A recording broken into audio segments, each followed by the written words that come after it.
नमस्कार, आदाब, खुशामदीद, good morning, सुप्रभात मेरे प्यारे दोस्तों। दोस्तों, स्वागत है आपका करंट अफेयर्स अकेडमी के ऑनलाइन यूट्यूब चैनल पे। दोस्तों, पूरे देशवासियों को 74वें स्वतंत्रता दिवस की हार्दिक शुभकामनाएं और ढेरों बधाइयाँ। तो दोस्तों, आज है 15 अगस्त और आज हम 15 अगस्त के जितने भी महत्वपूर्ण करंट अफेयर्स के क्वेश्चन बनते हैं, उनके बारे में अध्ययन करेंगे। तो चलिए दोस्तों, बढ़ते आगे। तो दोस्तों, सबसे पहले आपके सामने फर्स्ट क्वेश्चन है, आयुष फॉर इम्यूनिटी अभियान किसके द्वारा शुरू किया गया है? तो दोस्तों, जो आयुष फॉर इम्यूनिटी है वो आयुष मंत्रालय द्वारा शुरू किया गया है। तो दोस्तों, अब बात करते हैं आयुष फॉर इम्यूनिटी की। जो आयुष मंत्रालय ने वेबिनार के माध्यम से आयुष फॉर इम्यूनिटी के नाम से 3 महीने का अभियान शुरू किया है। दोस्तों, इसकी वैलिडिटी कितनी है?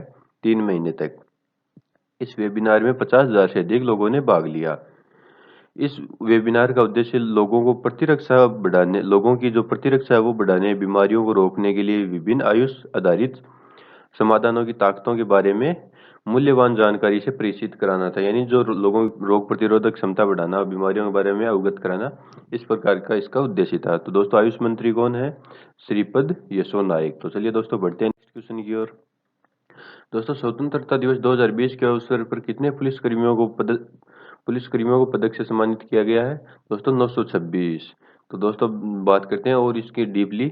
स्वतंत्रता दिवस 2020 के अवसर पर कुल 926 पुलिसकर्मियों को पदक से सम्मानित किया गया है। 215 पुलिसकर्मियों को उनके विशिष्ट वीरतापूर्ण कार्य के लिए वीरता के पुलिस पदक से सम्मानित किया गया है।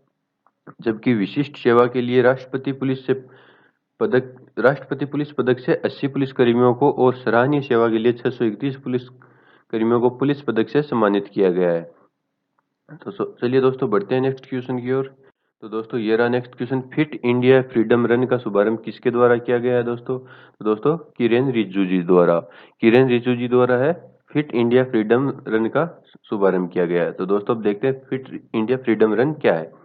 दोस्तों, युवा युवा मामलों और खेल राज्य मंत्री स्वतंत्र प्रभार के हैं, जो अल्पसंख्यक मामलों के राज्य मंत्री यानी युवा खेल एवं राज्य मंत्री हैं किरेन रिजिजू जी ने फिट इंडिया फ्रीडम रन का एक शुभारंभ किया है।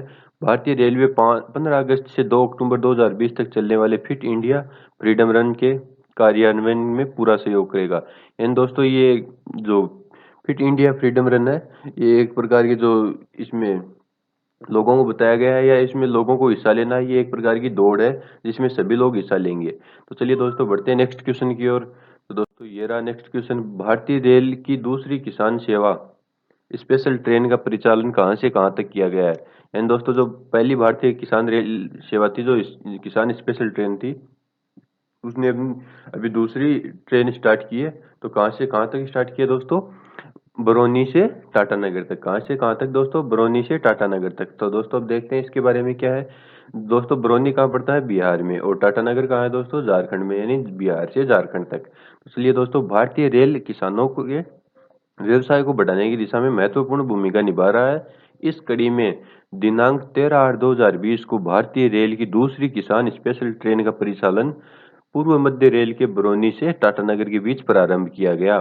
दूध के परिवहन के लिए इस किसान स्पेशल ट्रेन का परिचालन बरौनी से टाटानगर के बीच एक दिन छोड़कर किया जाएगा। यानी एक दिन छोड़कर एक दिन ये चलेगी ट्रेन। इस स्पेशल ट्रेन में दूध के 4 टैंकर एवं लगेज ब्रेक वैन के 2 डब्बे होंगे। यानी 2 डब्बे हैं वो तो लगेज वैन के होंगे और 4 टैंकर हैं वो दूध के होंगे। भारतीय रेल द्वारा किसानों के लिए एक विशेष कदम उठाते हुए देवलाली नासिक रोड से दानापुरा के बीच पहली किसान स्पेशल ट्रेन का परिचालन प्रारंभ किया गया था, जिसके द्वारा किसान अपनी सब्जियां, फल और अन्य खाद्य सामग्री की बुकिंग करा सकते हैं। तो चलिए दोस्तों, बढ़ते हैं नेक्स्ट क्वेश्चन की ओर। दोस्तों, श्री नितिन गडकरी जी हैं ने मणिपुर में कितनी राज्य मार्ग परियोजनाओं का शिलान्यास करेंगे? कितनी राज्य मार्ग परियोजनाओं का शिलान्यास करेंगे दोस्तों? 13। कितनी राज्य मार्ग परियोजनाओं का शिलान्यास करेंगे? 13 परियोजनाओं का। तो चलिए दोस्तों, और देखते हैं इसके अंदर। केंद्रीय सड़क परिवहन मंत्री और राजमार्ग एवं एमएसएमई मंत्री श्री नितिन गडकरी सोमवार 17 अगस्त 2020 को पूर्वोत्तर राज्य मणिपुर में 13 राजमार्ग परियोजनाओं का की आधारशिला रखेंगे और एक सड़क सुरक्षा परियोजना का भी उद्घाटन करेंगे। यानी कब करेंगे दोस्तों? 17 अगस्त को। कितनी राजमार्ग परियोजनाएं? 13 राजमार्ग परियोजनाएं। और कितने सड़क सुरक्षा परियोजनाएं? एक सड़क सुरक्षा परियोजना, इसलिए कितने हो गए दोस्तों? 13 + 1 यानी 14 टोटल परियोजनाओं का शिलान्यास करेंगे। वर्चुअल रूप से आयोजित होने वाले इस कार्यक्रम की अध्यक्षता मणिपुर के मुख्यमंत्री श्री बीरेन्द्र सिंह करेंगे। यानी जो कार्यक्रम की अध्यक्षता कौन करेंगे? जो मणिपुर के मुख्यमंत्री हैं बीरेन्द्र सिंह, वो करेंगे। 16 किलोमीटर लंबे सड़क मार्ग की इन परियोजनाओं के 316 दोस्तों 316 किलोमीटर लंबे सड़क मार्ग की इन परियोजनाओं का शिलान्यास और उद्घाटन में करीब 3000 करोड़ रुपए के निर्माण के मूल्य की लागत आएगी। यानी कितना किलोमीटर की परियोजना है दोस्तों? ये 316 किलोमीटर की, और इसका उद्घाटन और इसके खर्च कितने करोड़ रुपए खर्च आएंगे? 3000 करोड़ रुपए। तो दोस्तों बढ़ते हैं नेक्स्ट क्वेश्चन की ओर। हाल ही में चर्चा में रहा ओमेगा सेंटोरी ग्लोबुलर क्लस्टर की खोज किसने की? तो दोस्तों इसकी खोज किसने की? आईआईए ने। दोस्तों अब देखते हैं आईआईए क्या है और ये ओमेगा सेंटोरी ग्लोबुलर क्लस्टर क्या चीज है। तो दोस्तों जो ग्लोबुलर क्लस्टर है एक तारा प्रणाली है, यानी एक तारों का झुंड है जिसमें एक ही गैसीय बादल से बने लाखों तारे होते हैं। इसलिए आमतौर पर इससे बनने वाले तारों के मौलिक तत्वों की रासायनिक संरचना एक समान होती है। यानी एक तारों का एक समूह है या जिसको हम झुंड बोल सकते हैं, यानी बहुत से तारे हैं। लेकिन ऐसे क्लस्टर हैं जो इस नियम से अलग हैं। इनमें एक है ओमेगा सेंटोरी, यानी जो एक तत्व है वो इसमें कुछ अलग है। उनमें से एक है ओमेगा सेंटोरी, जो हमारी आकाश गंगा में सबसे चमकदार और सबसे बड़ा ग्लोबुलर क्लस्टर है। यानी ये जो मिल्की वे है, जो हमारी आकाश गंगाएं हैं, उनमें से एक है ओमेगा सेंटोरी, जो सबसे बड़ा है और सबसे ज्यादा चमकीला है। इस वजह से ये इनमें से सबसे अलग हो गया। यानी बहुत से हैं इस प्रकार के, परंतु इनमें से इसको जो अलग क्यों क्यों करता है इसको, या इसमें क्या खास बात है कि ये अलग होता है? क्योंकि ये हमारी आकाशगंगा का सबसे चमकदार और सबसे बड़ा ग्लोबुलर क्लस्टर है। यानी ग्लोबुलर क्लस्टर क्या है दोस्तों? एक तारा प्रणाली है, यानी तारों का एक समूह है। अब तो दोस्तों भारत सरकार के विज्ञान और प्रौद्योगिकी विभाग के तहत जो एक स्वायत्त संस्था काम करती है, सरकार के विज्ञान और प्रौद्योगिकी विभाग के अंडर एक संस्था कार्य करती है, भारतीय खगोल भौतिकी। कौन सी संस्था दोस्तों? भारतीय खगोल भौतिकी संस्थान के वैज्ञानिकों की एक टीम ने क्लस्टर के कई तारों के अध्ययन किया और ओमेगा सेंटोरी के नमूने से उन्होंने हीलियम संवर्धित ठंडे चमकीले तारे की खोज की। यानी जो इस तारों का ये समूह है, ये ठंडे तारों का एक समूह है। तो चलिए दोस्तों बढ़ते हैं नेक्स्ट क्वेश्चन की ओर। दोस्तों किस देश ने उन्नत मिसाइल रक्षा प्रणाली एरो 2 का सफल परीक्षण किया है? तो दोस्तों किस देश ने किया है? इजराइल ने। इजराइल ने जो उन्नत मिसाइल रक्षा प्रणाली एरो 2 का परीक्षण किया। तो जानते हैं दोस्तों इसके बारे में। और जो पहले देखते हैं इजराइल के राष्ट्रपति कौन है? रेवेन रिवलिन। और प्रधानमंत्री कौन है दोस्तों? Benjamin Netanyahu. नेतन्याहू। इन जो प्रधानमंत्री कौन है? Benjamin Netanyahu. तो चलिए दोस्तों अब इजराइल ने उन्नत मिसाइल रक्षा प्रणाली एरो 2 का सफल परीक्षण किया है। मिसाइल का विकास लेबनान और गाजा से दागे जाने वाले मध्यम दूरी की रॉकेटों के खिलाफ किया गया है। यानी इस मिसाइल का परीक्षण करने के पीछे उद्देश्य क्या है कि जो इजराइल के अंदर है, जो लेबनान और जो गाजा है, गाजा पट्टी विवाद है दोस्तों, एक इजराइल का सबसे बड़ा विवाद है। वो हम फिर कभी चर्चा करेंगे एक अलग से टॉपिक से। जहाँ से मध्यम दूरी की जो रॉकेटें दागी जाती हैं इजराइल के ऊपर, उनको रोकने के लिए इसका जो परीक्षण किया गया साल 2019 में संयुक्त राज्य अमेरिका और इजराइल ने। दोस्तों संयुक्त राज्य अमेरिका और इजराइल ने संयुक्त रूप से अलास्का में, कहाँ पे दोस्तों? अलास्का में एक सफलतापूर्वक एरो 3 का परीक्षण किया था। इस प्रणाली को इजराइल एरोस्पेस इंडस्ट्री और अमेरिकी कंपनी बोइंग द्वारा विकसित किया गया था। यानी किसके द्वारा विकसित किया गया था एरो 3 को? जो एरोस्पेस इंडस्ट्री और बोइंग है अमेरिका की कंपनी, इसके द्वारा। तो चलिए दोस्तों बढ़ते हैं नेक्स्ट क्वेश्चन की ओर। The next frontier India smart cities है। एंड दोस्तों the next frontier India smart city क्या चीज है? तो दोस्तों ये एक डॉक्यूमेंट्री है। तो दोस्तों देखते हैं इसके बारे में, किसके बारे में डॉक्यूमेंट्री और क्या बताती है। दोस्तों एक राष्ट्रीय पहल जिसका उद्देश्य भारतीय शहरों को बदलना हो, उसकी यात्रा पर, यानी जो स्मार्ट सिटीज के नाम से जो श्री नरेंद्र मोदी जी ने जो अभियान चलाया था, उसके तहत है और इसका उद्देश्य क्या था दोस्तों? भारतीय शहरों को बदलना, उसकी यात्रा पर प्रकाश डालने के लिए। यानी जो स्मार्ट सिटीज प्रोग्राम है उनकी यात्रा पर वो किस प्रकार से बढ़े हैं, किस प्रकार से कार्य कर रहे हैं, या क्या क्या विकास हो, उन पर प्रकाश डालने के लिए नेशनल जियोग्राफी ने किसने दोस्तों? नेशनल जियोग्राफी ने। आज यानी सॉरी, आज का मतलब है कि 14 अगस्त 2020 को the next frontier India smart city शीर्षक से एक डॉक्यूमेंट्री फिल्म की घोषणा की है। यानी किसकी घोषणा की है? The next frontier India smart city शीर्षक से एक डॉक्यूमेंट्री फिल्म की घोषणा की है। तो जो 15 अगस्त 2020 को शाम 6 बजे नेशनल जियोग्राफिक पर इस फिल्म का प्रीमियर किया जाएगा। यानी जो रिलीज कब होगी दोस्तों? 15 अगस्त 2020 को, और इसकी घोषणा कब हुई? 14 अगस्त 2020 को। और कब ये आयोजित, जो इसका शुरुआत की जाएगी, यानी जो इसका आयोजन है वो 15 अगस्त 2020 को शाम 6 बजे नेशनल जियोग्राफिक के ऊपर इसका प्रीमियम किया जाएगा, यह शो दिखाया जाएगा। यह फिल्म आम आदमी के जीवन में स्मार्ट सिटीज मिशन के प्रभावों को दर्शाती है। दोस्तों 44 मिनट की यह फिल्म 4 शहरों सूरत, विशाखापत्तनम, पुणे और वाराणसी पर केंद्रित होगी। यानी जो भारत के सबसे इम्पोर्टेंट हब हैं उन पे ये केंद्रित होगी। तो चलिए दोस्तों बढ़ते हैं नेक्स्ट क्वेश्चन की ओर। सुप्रीम कोर्ट ने हाल ही में किस वरिष्ठ वकील को अवमानना मामले में दोषी करार दिया? तो दोस्तों किस मामले में, कौन कौन है वो जो वरिष्ठ वकील है? प्रशांत भूषण को अवमानना मामले में सुप्रीम कोर्ट ने दोषी करार दिया है।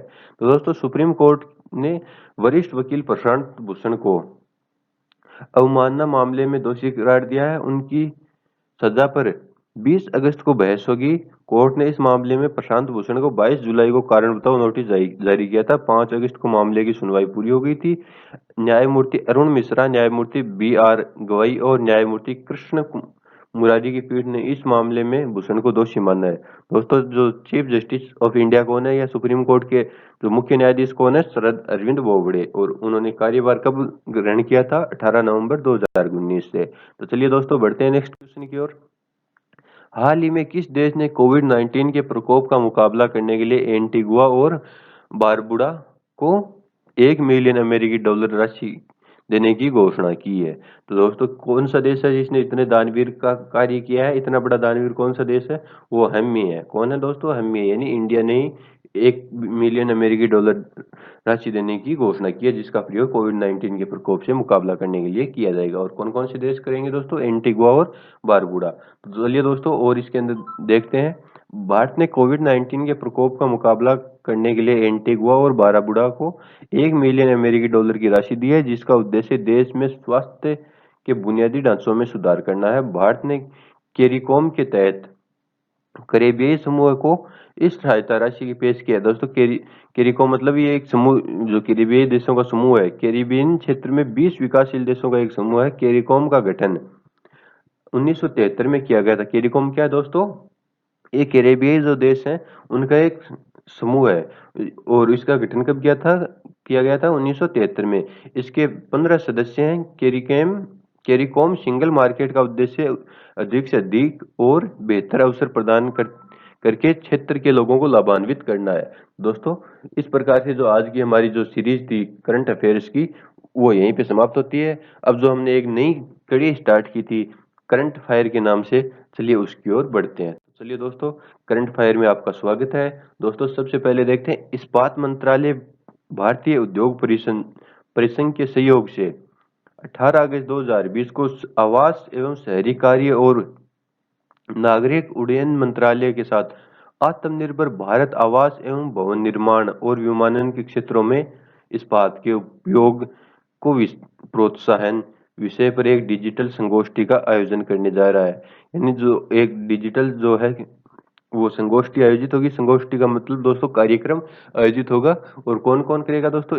इस्पात मंत्रालय भारतीय उद्योग परिसंघ के सहयोग से किया जाएगा। और कौन करेगा दोस्तों? नागरिक उड्डयन मंत्रालय, जो शहरी का आवास एवं शहरी कार्य और नागरिक उड्डयन मंत्रालय। और उसकी थीम क्या होगी या उसका मोटिव क्या होगा? आत्मनिर्भर भारत आवास एवं भवन निर्माण और विमानन के क्षेत्रों में इस्पात के उपयोग को प्रोत्साहन। तो चलिए दोस्तों बढ़ते हैं आगे। पिछले वर्ष की तुलना में खरीफ की बुआई रकबे में 8.5% की वृद्धि हुई है। यानी जो पिछले वर्ष खरीफ की फसल की जुताई हुई थी उससे इस बार 8.5% ज्यादा रकबे में वृद्धि हुई है। यानी पिछले वर्ष जितनी बुआई हुई थी उससे 8.5% रकबा की अधिक जुताई हुई है। दोस्तों रकबा बोलते हैं भूमि को, या भूमि को एक नापने की जो यूनिट होती है। तो चलिए दोस्तों बढ़ते हैं आगे। केंद्र सरकार ने हाल ही में अमृता योजना के तहत राज्यों की रैंकिंग जारी की है। यानी राज्यों की स्टेट की रैंकिंग जारी की जाती है, वो किस योजना के तहत जारी की गई है? अमृता योजना के तहत। दोस्तों पिछले साल नेपाल में हुए साउथ एशियन गेम्स में मेडल जीतने वाले पाकिस्तान के 3 एथलीटों को 4 साल के लिए प्रतिबंधित कर दिया गया है। यानी कितने साल के लिए? 4 साल के लिए प्रतिबंधित कर दिया गया है। जो कि भारत ने हाल ही में मालदीव को 500 मिलियन अमेरिकी डॉलर की सहायता राशि प्रदान की है। 500 मिलियन अमेरिकी डॉलर की सहायता राशि प्रदान की है। कितनी की दोस्तों? 500 मिलियन डॉलर की सहायता राशि प्रदान की। वाइस एडमिरल दिनेश के त्रिपाठी को महानिदेशक नौसेना संचालन नियुक्त किया गया है। डीजीएनओ जिसको बोलते हैं, डीजीएनओ नियुक्त किया गया है। किसे दोस्तों? दिनेश त्रिपाठी को। विश्व अंगदान दिवस हर साल 13 अगस्त को मनाया जाता है और स्वतंत्रता दिवस समारोह में ट्राइफेड विशिष्ट अतिथियों को जनजातियों द्वारा हस्तनिर्मित एवं बार पंखा एक बार फिर से उपलब्ध कराए गए हैं। जो हस्त निर्मित पंखे होते हैं, वो ट्राइफेड है, वो विशिष्ट अतिथियों को इस बार भी जो उपलब्ध करवाएगा। दोस्तों ट्राइफेड क्या है? ये जो जनजातियां हैं उनके एक विकास के लिए गठित एक यूनिट है, और वो इस बार भी हस्त निर्मित पंखा जो विशिष्ट अतिथि होंगे उनको उपलब्ध कराएगा। चलिए दोस्तों आज के साथ इसी कड़ी को यहीं पे आज की इस कड़ी को यहीं पे समाप्त करते हैं। मिलते हैं नेक्स्ट वीडियो में, तब तक के लिए गुड बाय।